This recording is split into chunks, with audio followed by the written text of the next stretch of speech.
Alors, monsieur, bonsoir, bienvenue dans ce journal. À la une de l'actualité, ce soir, le Maroc accueille le sommet africain sur les systèmes de santé et la souveraineté sanitaire. La Fondation Mohamed VI suscite la réflexion sur la résilience des politiques sanitaires. Les chercheurs et professionnels de la santé vont proposer des solutions en termes d'infrastructures, des réponses aux crises épidémiologiques et l'amélioration des soins. Le Conseil national des droits de l'homme veut renforcer et élargir la communauté des défenseurs et protecteurs des droits humains au sein de la société. 200 auditeurs ont reçu leur parchemin de fin de formation dans l'Université des droits de l'homme. En Côte d'Ivoire, de nombreuses femmes sont victimes de violences. Malheureusement, elles préfèrent garder le silence. Pourtant, il y a des avancées et un accompagnement des associations, mais elles ont peur. Le poids de la tradition, le regard de la société empêche encore de nombreuses victimes de parler. Léon XIV est porteur d'un message de paix au Liban. Arrivé à Beyrouth, le pape a exhorté les Libanais à rester dans leur pays où les populations fuient la crise économique. Il a appelé à la réconciliation pour surmonter les profonds clivages politiques et communautaires. Et d'abord, voyons le vice-président de la République, Témoko Méliès Koné, qui a quitté Abidjan ce dimanche pour Dakar au Sénégal. Il va représenter le chef de l'État, Alassane Ouattara, à l'édition 2025 de la commémoration du massacre de Thiaroye, le lundi 1er décembre 2025. En marge de cette cérémonie, le vice-président de la République aura un entretien avec le président du Sénégal, Bassirou Diomaye Faye. Et le continent africain, la recherche de solutions pour améliorer son système de santé, un sommet africain sur les systèmes de santé et la souveraineté sanitaire au Maroc. La Fondation Mohamed VI ouvre donc les réflexions sur la question. On en parle avec Didier Nguessan. Un an après le lancement de l'Académie africaine des sciences et de la santé, se tient à Dakhla le premier sommet africain sur les systèmes de santé et la souveraineté sanitaire. Cette souveraineté est basée sur 5 piliers: la santé publique et l'épidémiologie, les infrastructures et l'accès équitable aux soins, la formation du capital humain, le financement et la gouvernance, et enfin, la recherche et l'innovation. Une vision qui se matérialise grâce à la Fondation Mohamed VI des sciences et de la santé. Ce premier sommet marque le lancement d'une dynamique collective destinée à concrétiser l'aspiration de peuples africains à un accès équitable, durable et de qualité aux services de santé. À l'ouverture des travaux scientifiques, les réflexions ont porté sur l'épidémiologie et priorités de santé en Afrique. Un nouveau concept de surveillance qui permet de détecter rapidement une menace, de notifier et de permettre une prise de décision. D'où la notion du One Health qui intègre la santé animale, la santé humaine, la santé environnementale. On ne peut pas dire que la maladie va se limiter à tel pays ou à tel pays. Nous devons tous nous préparer pour faire face donc à ces menaces en fait, qui sont des menaces de santé publique, n'est-ce pas, importantes. Le ministre marocain de l'enseignement supérieur invite ses pairs à rapprocher davantage le système de santé et les formations spécialisées des populations. Ezzedine El Midaoui annonce également l'augmentation des effectifs d'étudiants étrangers dans les facultés de médecine au Maroc. Inciter tous les opérateurs du système de l'enseignement supérieur à aller servir les régions qu'on pense lointaines. Nous sommes décidés à doubler les efforts pour pouvoir augmenter le nombre de vos étudiants dans nos universités, y compris les facultés de médecine, les écoles d'ingénieurs. Sont attendus à la fin de ce sommet la création de plusieurs réseaux thématiques en vue de multiplier les publications dans les revues scientifiques et la déclaration de Dakhla qui va fonder une nouvelle vision d'un partenariat sud-sud. Et sur place ici, former une élite managériale pour répondre aux défis de performance des entreprises ivoiriennes. C'est l'objectif de MDE Business School. L'organisation vient de certifier 74 dirigeants après une formation en leadership et développement, un programme qui renforce les compétences de ces décideurs. On voit la remise de parchemin avec nous, Sangari. 9 mois d'apprentissage intense et aujourd'hui le couronnement. Issus de différents secteurs d'activité, Ces 74 dirigeants font désormais partie de la 11e promotion du programme for Leadership Development de la M2E Business School. C'est un sentiment de fierté, de joie immense. Et je dis merci d'abord à Dieu parce que c'est un sacrifice de 9 mois. Nous sommes venus comme des enfants et nous repartons comme des adultes parce que vraiment nous avons appris dans divers domaines. C'était une expérience assez enrichissante, humainement parlant et professionnellement également. Et au cours de ce programme, nous avons pu développer non seulement nos compétences, mais aussi nous renouveler, nous transformer personnellement. Donc il n'y a pas de raison que cette formation ne nous transforme pas intérieurement. Et surtout, elle nous apprend à être des leaders serviteurs. Dit clairement que nous devons nous mettre à la disposition des personnes dont nous avons la charge et nous devons pouvoir les aider à grandir. C'est ça le rôle du leader. Pensé pour aiguiser la vision stratégique, la gouvernance et le leadership, ce programme mise sur des outils concrets pour soutenir la performance des entreprises. Alors les modules sont les modules principaux qu'on rencontre dans des formations de type Executive MBA de haut niveau. La stratégie, le leadership, la finance, l'économie, la négociation, le marketing, le management des opérations. Ce sont ces différents modules-là, avec l'approche singulière de la méthode des cas. C'est-à-dire que chaque module est abondamment illustré par des cas réels d'entreprise en face desquels les participants sont mis. Et ils doivent se mettre à la place des protagonistes, des responsables de l'entreprise pour prendre des décisions managériales pour pouvoir résoudre les problématiques qui sont posées. Avec cette nouvelle promotion, la M2E Business School entend poursuivre son ambition, bâtir une génération de décideurs capables de transformer durablement l'écosystème entrepreneurial ivoirien. Une autre formation qui vient de prendre fin cette fois en matière de droits de l'homme. Plus de 200 auditeurs ont reçu leur parchemin de fin de formation à l'Université des droits de l'homme. Le CMDH entend renforcer et élargir la communauté des défenseurs et protecteurs des droits humains au sein de la société. Morel Kwaku Moussa Konate, Diamasso. 224 auditeurs de l'Université des droits de l'homme reçoivent leur parchemin. Une session de formation initiée par le Conseil national des droits de l'homme en vue de faire de ces hommes et femmes des acteurs de promotion des droits humains. Nous tenons vraiment à dire merci infiniment aux membres d'organisations des droits. Nous tenons à dire merci infiniment aux organisateurs. J'appelle toutes les personnes qui souhaiteraient faire des formations en droits de l'homme et droits de l'enfant de se référer à l'Université des droits de l'homme. Toute personne, ivoirienne ou non ivoirienne, doit s'intéresser à la question des droits de l'homme afin de contribuer à la valorisation de la dignité humaine dans la société dans laquelle il se trouve. Au nombre des auditeurs célébrés ce jour, 155 ont suivi une formation en droit international des droits de l'homme durant 6 mois. Les autres ont pendant 3 mois été formés sur le droit de la femme. Ça ne fait que ma fierté parce que c'est une initiative qu'on a mis en place pour que la communauté des défenseurs soit une forte communauté. Vous savez, quand on connaît ses droits, on est plus respectueux des droits des autres.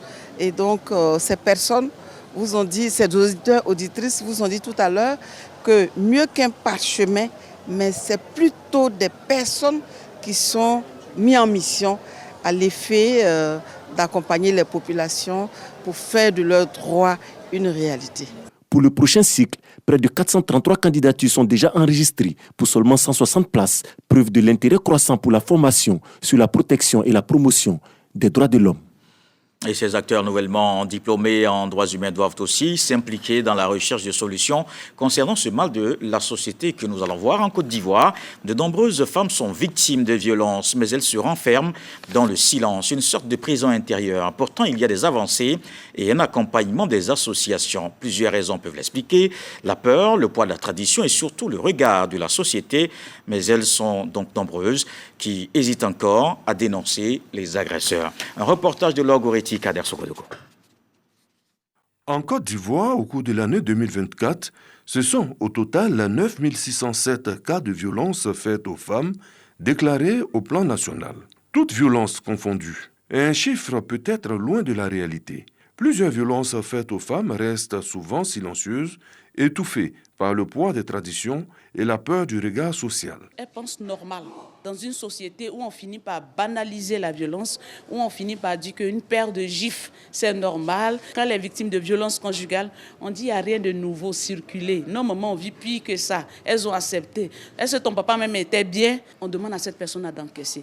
Nous, ce que nous faisons, nous sensibilisons surtout. Par crainte de la honte, du rejet ou de la rupture de l'équilibre familial, de nombreuses femmes préfèrent garder le silence malgré la gravité des violences subies. Une femme, pour qu'elle brise les barrières de sa culture, c'est tellement difficile qu'on a besoin qu'elle se sente dans un milieu où elle peut parler. Donc nous avons les associations des femmes, les leaders communautaires avec qui nous travaillons de jour et de nuit pour pouvoir vraiment aider ces femmes-là. Les organisations de lutte contre les violences basées sur les genres, VBG, et les associations de défense des droits des femmes poursuivent leur combat, notamment à travers les 16 jours d'activisme. Nous demandons aux femmes de ne pas laisser passer cette violence-là. Parce qu'il y a une violence qui tue, qu'on ne voit pas, c'est la violence psychologique. Mais celle qui ronge et qui pousse à la dépression, au suicide. Il faut briser le mur du silence. À Bouaké, deuxième ville du pays, la clinique juridique, une association des femmes juristes de Côte d'Ivoire, accompagne gratuitement les victimes. 60% des procédures ne vont pas au bout. Même quand elles dénoncent, on les aide à rédiger la plainte, on les accompagne, elles déposent la plainte au bureau d'ordre pénal. Mais quand on les convoque pour les auditions, elles ne viennent plus. Et à la question de savoir pourquoi est-ce qu'elles ne viennent pas, elles vont te dire que je ne veux plus poursuivre la procédure.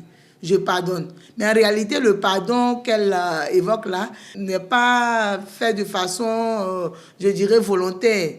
C'est la pression quand le bourreau ou bien les parents du bourreau sont passés derrière, demander pardon, proposer un règlement à l'amiable. Souvent, même le règlement à l'amiable même se solde par un échec.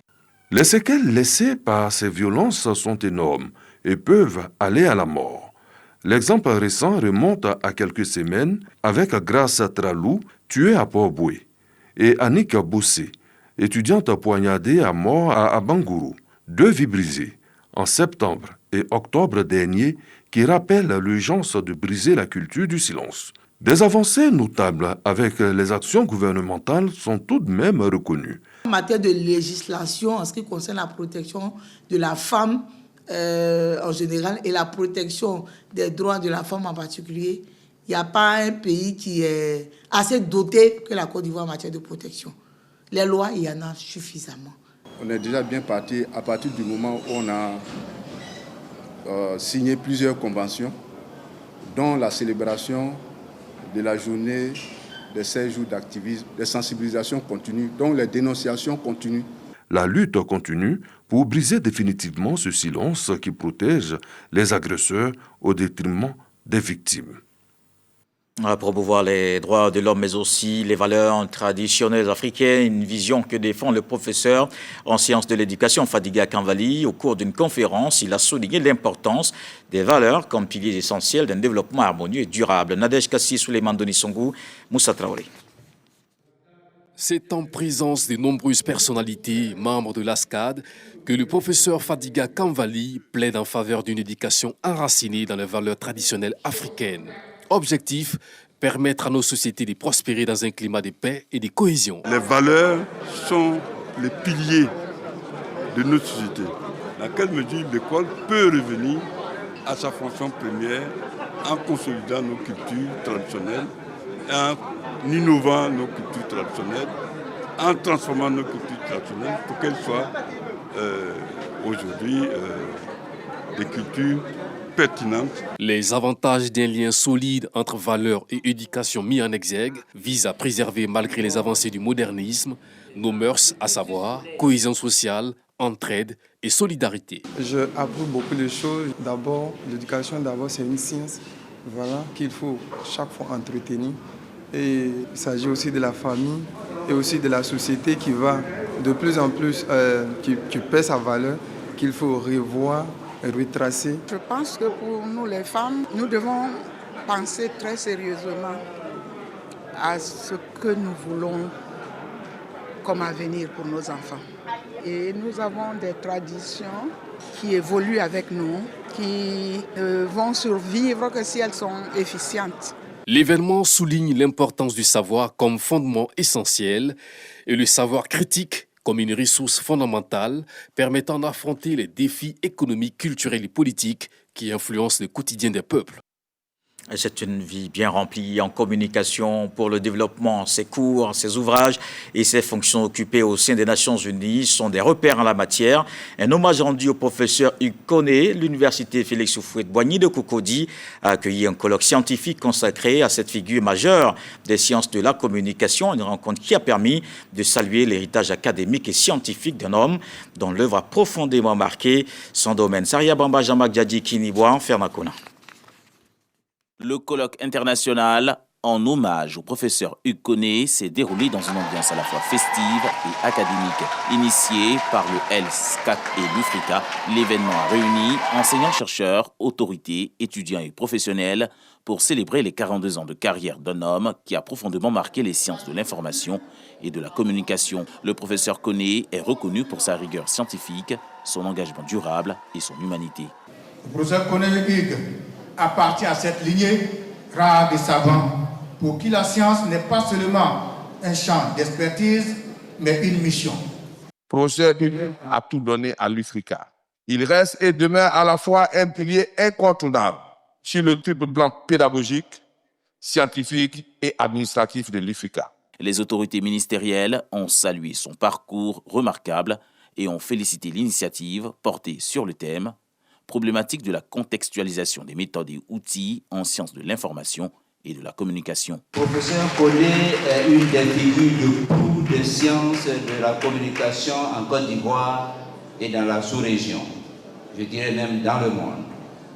Ses publications, ses enseignements et les responsabilités qu'il a occupées dans diverses institutions, dont le système des Nations Unies, en sont l'expression éloquente. Cette journée a été rythmée par des tables rondes, des communications scientifiques, des présentations d'ouvrages et des nouveaux programmes de licence et master en communication pour la santé. Ces activités ont mis en valeur les différentes facettes du professeur et renforcé les connaissances des participants. Pour le professeur Hugues Koné, ce colloque est non seulement un hommage, mais aussi une occasion de vulgariser les sciences de l'information et de la communication. Nous avons eu des productions scientifiques qui ont permis de mettre en avant les sciences de l'information et de la communication, qui sont une discipline encore mal connue dans notre pays, en Afrique, qui ont déjà apporté leur contribution à la résolution des problèmes de développement auxquels nos sociétés sont confrontées.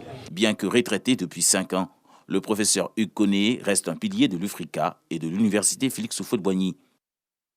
Élevant du monde académique et parlons maintenant de cohésion sociale. Le ministre Vagondo Diomandé a rencontré les cadres du Tongpi à Cocody après les incidents survenus à Biancouma. Il était nécessaire de se parler et insister sur le vivre ensemble dans la localité. Ahmed Lauri. Après les événements malheureux qui se sont déroulés récemment à Biancouma, la grande famille de la région du Tongpi se retrouve pour apporter son soutien et sa solidarité au ministre Vagondo Diomandé. Incident survenu lors de la cérémonie d'hommage au président de la République. Pour rappel, le général Vagondo Diomandé a été désigné comme candidat du RHDP à Biancouma. Suite à cette désignation, certains cadres auraient exprimé leur mécontentement, une situation déplorée par la chefferie traditionnelle, les cadres et les forces vives de la région. Notre histoire et celle de la Côte d'Ivoire retiendront que partout, vous avez célébré la fraternité, l'unité et la solidarité. La proximité avec la chefferie à travers investitures et dons divers, l'implantation d'équipements majeurs et structuraux dans chaque endroit de notre région, la multiplication des budgets municipaux par 10. Le général Vagondo Diomandé se dit touché par cette marque de considération. Autre, il traduit simplement cette démarche par une évidence, promouvoir le développement et le renforcement de la cohésion sociale entre fils et filles de la région du Tongpi. Mon souhait a toujours été que le jour où je ne serai plus là où je suis, qu'une seule personne dise « c'est au temps de Vagondo qu'on a eu telle chose ». Je voudrais très humblement vous demander qu'on se joigne tous les uns aux autres, qu'on essaie de parler d'une seule et même voix, pour demander pardon à un homme, son Excellence, Monsieur le Président Alassane Ouattara. C'est à lui que nous devons demander pardon. Parce que je suis convaincu, ayant cette exceptionnelle chance de le côtoyer, le président Alassane Ouattara fait confiance au Tongbi. Il sait qu'il y a des cadres de valeur dans le Tongbi. Les populations de la région du Tongbi se donnent rendez-vous à Biankouma dans les jours à venir. Ce, pour laver définitivement le linge sale en famille.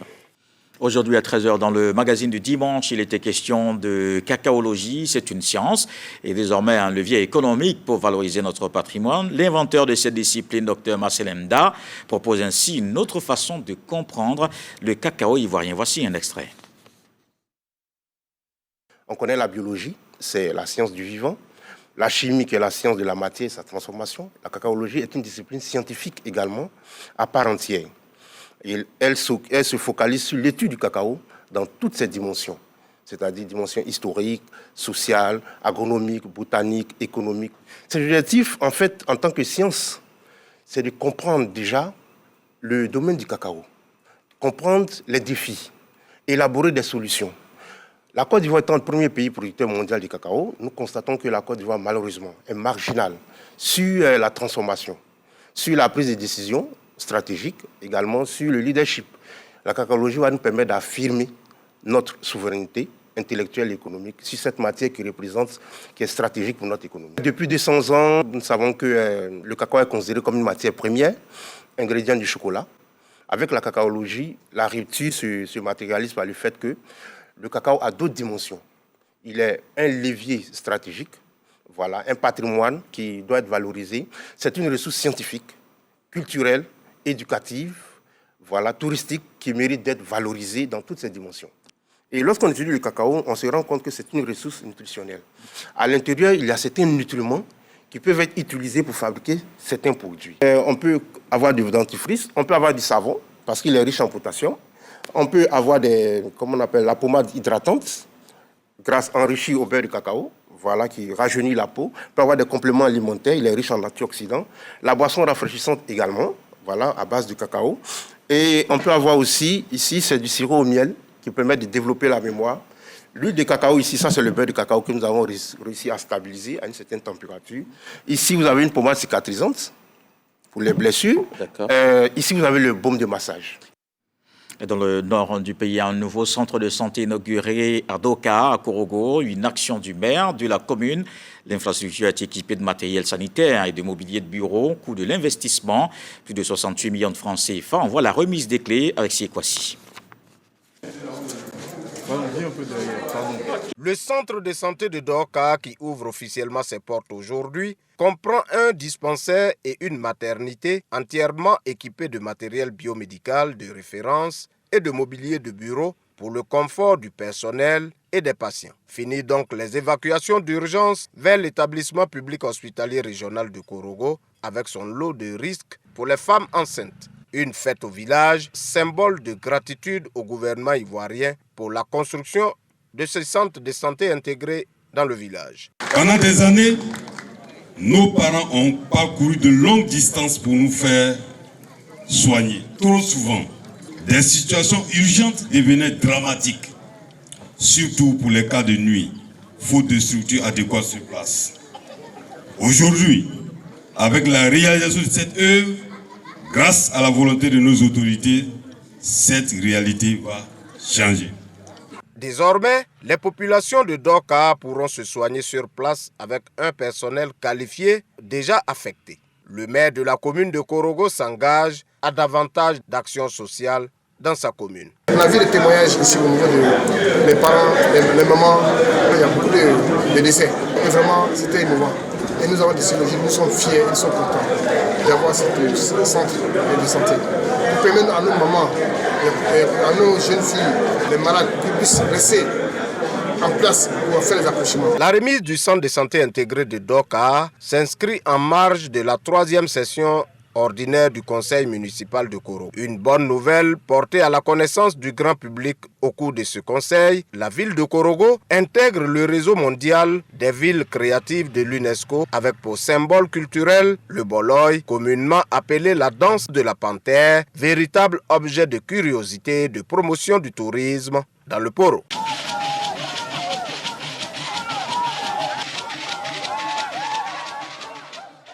Et dans l'actualité politique ce soir, les partis membres du GPP, groupement des partenaires politiques pour la paix, renouvellent leur confiance en Henriette Lagou. Une résolution prise à l'issue d'une assemblée générale ce samedi, une occasion pour faire le bilan de cette année d'existence et dégager des perspectives. Moussa Konaté va au Richard. Anciennement coordonnatrice du groupement des partenaires politiques pour la paix, Henriette Lagou est désormais la présidente de la coalition politique. C'est l'une des décisions de l'Assemblée générale modificative tenue ce samedi 29 novembre. Un rendez-vous au cours duquel les membres ont fait un bilan de 7 années de présence du GPP sur la scène politique ivoirienne. Les partis politiques membres du groupement des partenaires politiques pour la paix, en abrégé GPP, décident de poursuivre ensemble leur partenariat politique tout en maintenant la cohésion et l'union au sein du groupement afin de la rendre plus forte et plus attractive. 2. De passer à une autre étape de leur organisation créée en 2018 et qui a connu diverses fortunes tout en travaillant à ne plus commettre les erreurs du passé. 3. De passer à un groupement unifié des partis qui composent le GPP avec des structures qui lui sont propres tout en gardant l'autonomie des partis en créant une plus grande synergie d'action. 4. De marquer fortement et considérablement le paysage politique et démocratique ivoirien en consolidant ses acquis sur le terrain pour en faire un puissant instrument de conquête du pouvoir. 5. De féliciter et de congratuler chaleureusement la présidente adjointe Henriette Lagou pour avoir maintenu la cohésion, gardé l'union, représenté valablement le groupement et proposé de nouvelles perspectives. Rappelons que le GPP est une coalition composée de 13 partis politiques. Pour les élections législatives à venir, le GPP présente 9 candidats.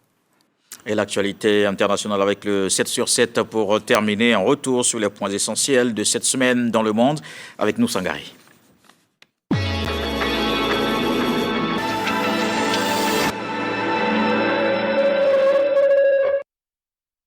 Le chanteur jamaïcain Jimmy Cliff est décédé le 24 novembre 2025 à l'âge de 81 ans.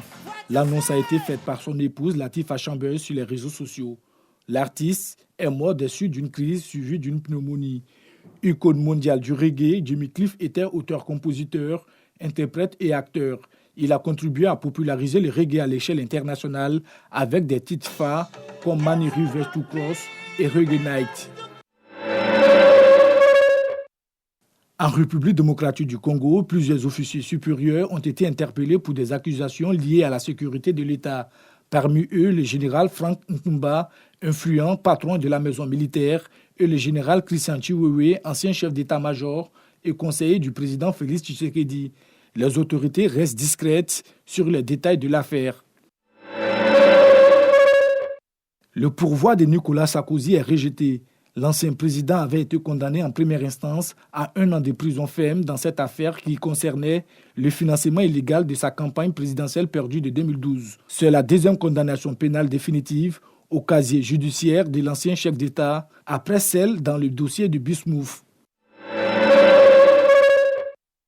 Au Pérou, l'ancien président de gauche Pedro Castillo a été condamné jeudi 27 novembre à 11 ans, 5 mois et 15 jours de prison pour rébellion après sa tentative avortée de dissoudre le Parlement en 2022.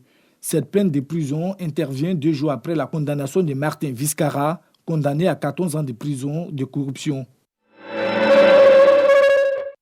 2 jours après avoir pris le pouvoir, le haut commandement militaire nomme un nouveau premier ministre, Ilidio Teviera. Quant au président renversé Oumarou Sissoko Embalo, après un court séjour à Dakar, au Sénégal, se serait réfugié au Congo-Brazzaville. Fernando Diaz, qui était son principal adversaire à la présidentielle, l'accuse d'avoir organisé le putsch pour masquer sa défaite électorale. Un appel téléphonique a eu lieu ce 29 novembre entre le chef de l'État français et le président de la refondation de Madagascar. C'est le premier entretien entre Emmanuel Macron et le chef de l'État malgache, investi il y a 1 mois et demi, quelques jours après la prise du pouvoir par son unité militaire. Comme il avait déjà fait la semaine dernière, le président français a proposé l'appui de la France dans le processus de transition sur la Grande Île. Le pape Léon XIV effectue depuis ce dimanche 30 novembre une visite de 3 jours au Liban, un pays durement touché par la guerre et la crise économique et politique. À cette occasion, le souverain pontife s'y rendra à Notre-Dame du Liban, un sanctuaire où musulmans et catholiques cohabitent, symbole de ce pays multiconfessionnel.